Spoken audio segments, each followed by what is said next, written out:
Order! Order! You are an incorrigible delinquent at times.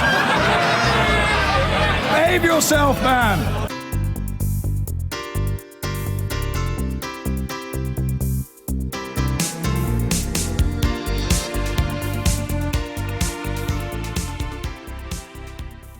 I'm absolutely delighted to be joined by Clive Lewis, who's in the uncomfortable position, I would say, of being seen by many people as Jeremy Corbyn's natural successor. Oh, I can see this is filling you with joy. But, I mean, let's get on to the meat of your job. It must be very challenging for you in one sense, which is we have a Tory Prime Minister saying things that previous Labour leaders have been very frightened to say. So she says she wants workers on boards. She wants curbs on bosses' pay. She's basically moved the Tories further to the left than Labour has been in years. Well, we welcome them coming onto our territory. I mean, for the last 30 or 40 years, it's been very much on their territory. The kind of terms of discussion on the economy and so on has been very much set from Margaret Thatcher, Ronald Reagan. And we are the people that our party is a party of social justice, of economic justice. And I think if they want to come onto our territory and start talking about better rights at work, better terms and conditions, making it easier for people to join trade unions, collective bargaining, if they want to come onto that territory and really talk about things that we can make our country fairer, then we're happy with that. So to be clear, you'll support that, but won't there be pressure on you to move the party, you know, further to the left than that? Well, I think you like to, some people in the media like to portray things as moving to the left, moving to the right. I think basically in terms of what is right for our country, what's right for the vast majority of people in this country. Why should people in this country work the longest hours in Europe and be paid some of the lowest wages? Why should people not be able to have access to an affordable, safe home? Why do we have to wait long queues in a national health service which is increasingly being sold off? This isn't left or right, this is right or wrong. And I think now what's happened with the election of Jeremy Corbyn, what we're seeing happen around the world, is that people are saying, well, globalisation as it's currently working isn't working for us. And our job now, as democratic socialists in this country, is to say, well, we can have globalisation, but we can make it work for more people. Let's pick up some of that. The other thing that Theresa May has done is to have been appointed another former Labour official, Matthew Taylor, to review this whole issue of employment contracts, zero hours contracts, the so-called gig economy. What would you do about those contracts?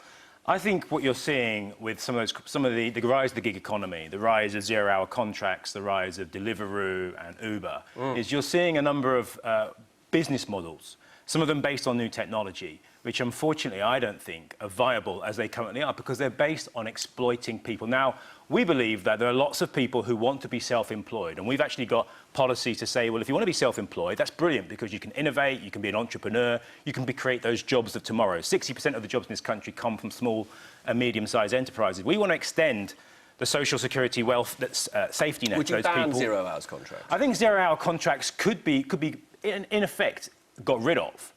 For those that didn't want them. But by law? But look, some people actually want to have zero-hour contracts. A very small number of people. But there are lots of people, perhaps about 1.7 million people or more, who are on zero-hour contracts, who actually, I think, would want more hours. But how would you... It sounds to me as though, at the end, you're backing away from banning them. I think you want to have an ability for people to be able to operate as they want to. But how? So what I would say is, if you actually had, in this country, a trade union legislation, for example. We've just had the trade union bill go through, which makes it more difficult for people to join a trade union, more difficult for trade unions to do what they're actually meant to do, which is to protect working people, to make sure that people have those rights at work. You're not talking about compulsory union membership? No, we're not talking about compulsory union membership, but we're talking about making sure that in this country, where we have some of the most draconian anti-trade union legislation in the Western world, we make it easier for people to be able to join one, to have collective bargaining, to have their rights at work. And I think you've heard people from Christine Lagarde at the IMF come to this country and say one of the reasons your country, your economy is in the state it's in, lack of demand in the economy, is because you have some of the toughest anti-trade union legislation in the world. And we also have the lowest unemployment rate among any developed economy in Western Europe. So, I mean, that's a good thing, isn't it?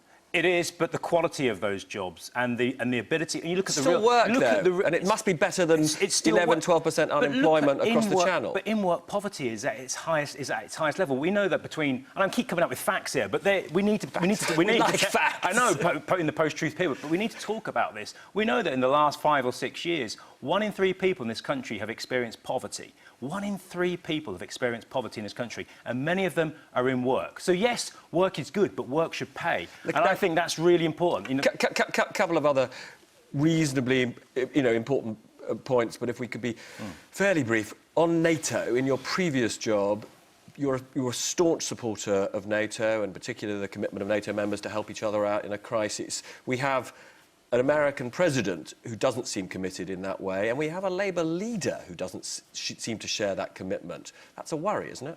Jeremy Corbyn, I think, has been very clear that he supports NATO, and that's not what he said just a few days ago to your colleagues. Our party's policy is quite clear that we support NATO, and that's the party's democratically decided policy.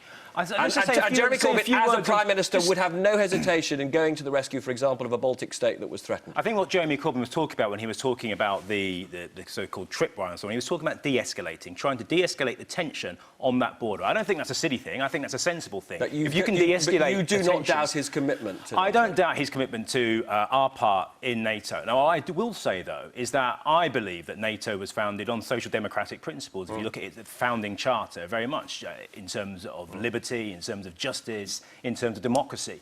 But sometimes I think NATO has lost its way. Sometimes it has gone wrong. But you need to be in it to have an influence. You need to be in it to have a say. And if you're unhappy with how NATO works, be in it, influence it, and make it work for good, make it work for the better. Now, finally, Labour committed to helping the poorest. This is a government in a bit of a financial pickle.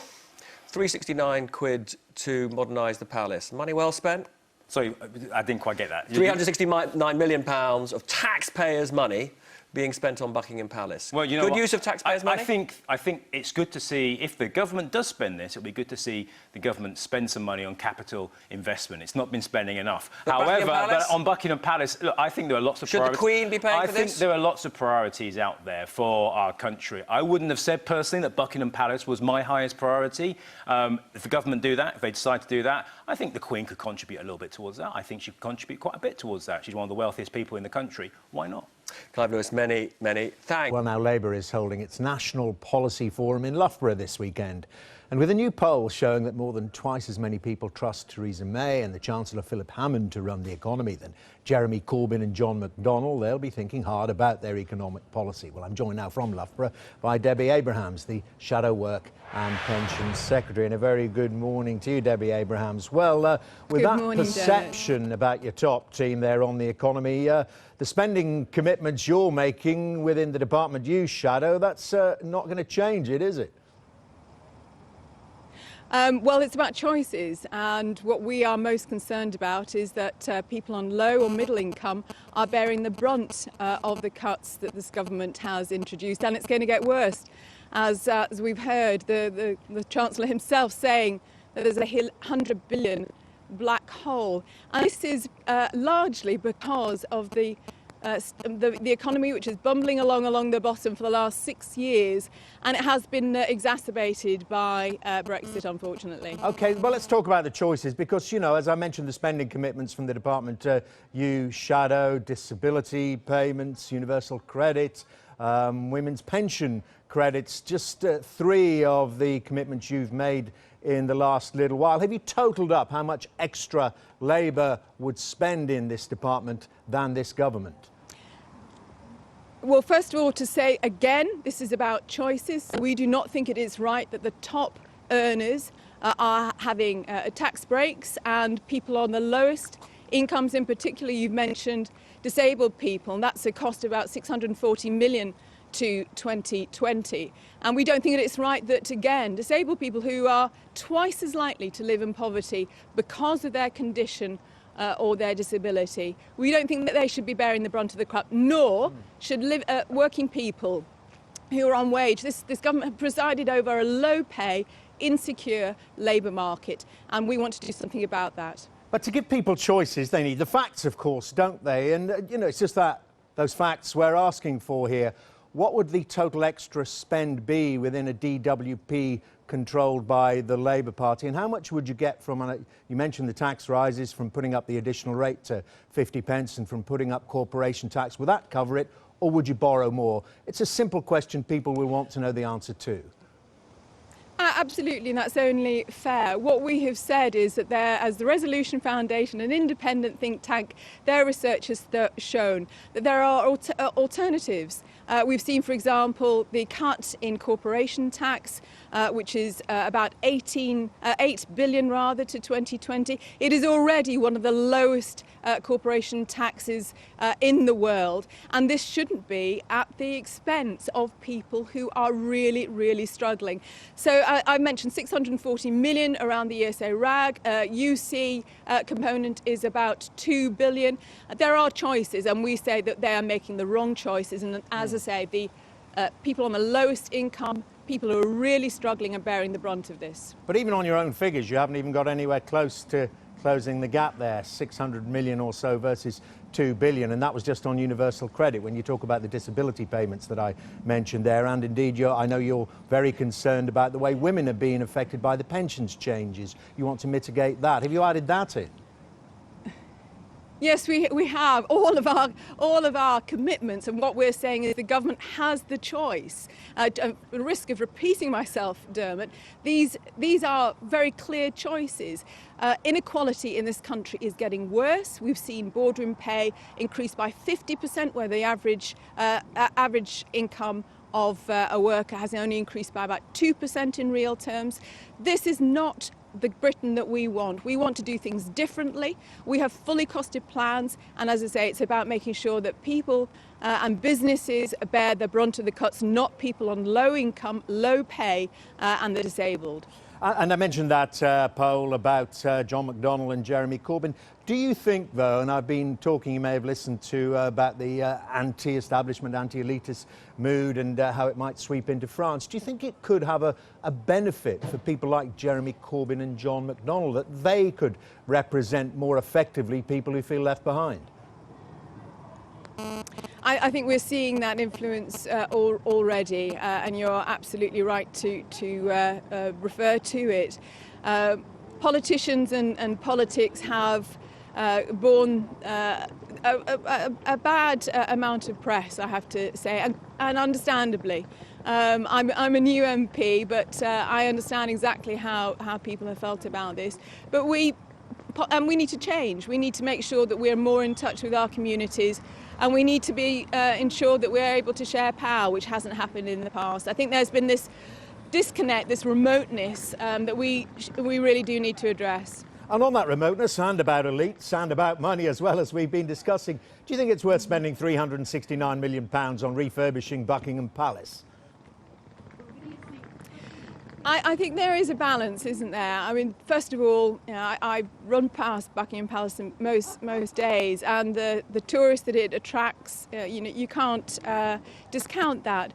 But at the same time, we've just been talking about disabled people, 5 million disabled people living in poverty, having a third of their income through ESA, about £1,500 a year, that's being threatened. And we need to balance that. And I'm sure Her Majesty would want to do the right thing and contribute to that refurbishment as well. We can't have people living in dire poverty, looking at the streets, not just in London, but in Manchester, in my own constituency in Oldham. We can't be having this sort of thing in our country.